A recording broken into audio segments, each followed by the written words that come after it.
हाथवा के लिहली सासू लोटा दा तुवनिया चली रे भैली ना।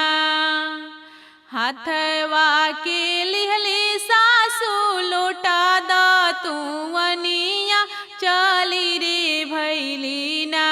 सासू गंगाया साननवा चली रे भैली ना। रौरा त जैब सासू गंगाया साननवा की हमहू करबिना। सासू जितिया के बरतिया की हमहू करबिना। केकरा लागी होला सासू जितिया के बरतिया की केकरा लागी ना। होला गंगाया साननवा की केकरा लागी ना। पुत्र लागी होला बहुआ जितिया के बरतिया की धर्म लागी ना।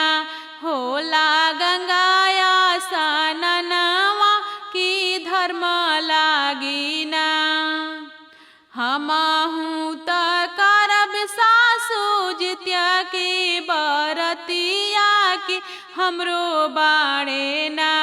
सासू बेटावा से बेटिया हो हमरो बाणे ना। उनु कर हुई है सासू लमहर उमिरिया खेलत रही है ना। सासू हमारे गोदिया खेलत रही है ना।